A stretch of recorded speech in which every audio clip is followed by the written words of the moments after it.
Hey everyone, this is my review for the Dewalt DWS779 miter saw. I've had this saw for over 2 years now and I absolutely love it. I use this all the time for projects around the house and DIY. When you rotate the miter saw, it has these nice presets for common angles like 45 degrees and 22.5. And then to set it up not on a preset, you can push down this handle and it'll lock it in place wherever it's at. To lock and unlock the slider, there's this little knob on the back that you can loosen, and then this thing slides like butter. You can just move it in and out for doing really big cross cuts, and then you can lock it down wherever you want. To adjust the dual bevel, there's this knob on the back that you can loosen to unlock and then tilt the saw to one side.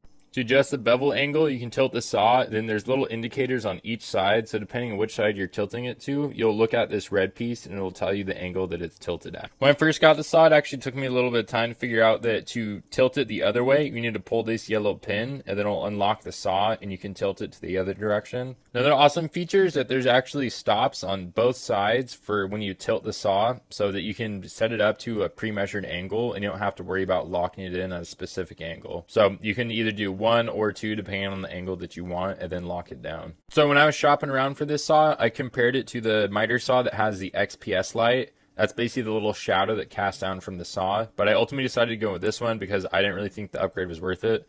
And here's a little tip: if you mark your line and then line up your saw with the outside of the workpiece, you can basically cut exactly where the saw is going to be, and it kind of takes the guesswork out of it. The saw has a 15 amp motor, so it has tons of power. I've cut through hardwood, big 4x4s, and I've never had any issues, and it gives really nice clean cuts. This is even with the original blade that I've had on it for 2 years, and it still cuts really well.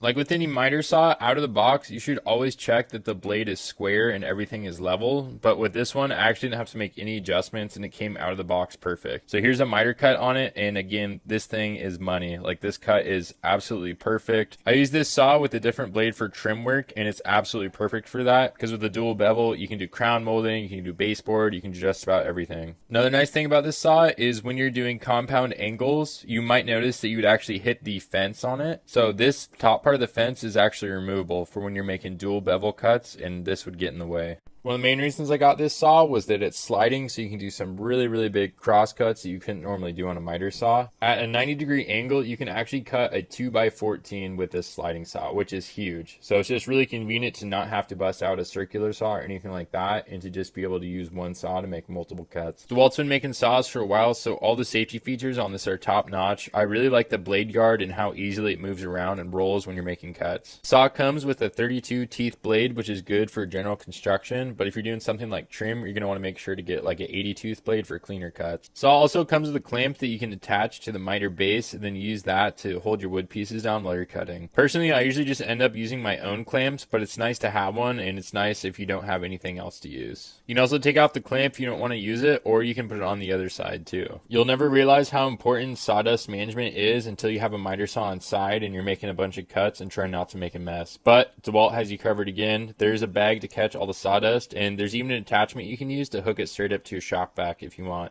And there's even a zipper on the bag, so it just makes the cleanup really easy. Overall, I'm really happy with the saw, and I highly recommend it for anyone looking for a miter saw. The dual bevel is awesome because it gives you the ability to make so many different cuts, and having the slide on it just gives you a lot more cutting capacity. The saw is great for DIYers and even contractors because of how heavy duty the build is. When I got this saw, I also bought the rolling stand. It's the DWX726 miter saw stand. And this combo is perfect because it makes it even more portable and easier to use this saw. The rolling stand even has slide out supports so that when you're cutting a big workpiece, you don't have to grab an additional roller or stand or anything like that. The saw and the stand make an amazing combination, and I highly recommend them both.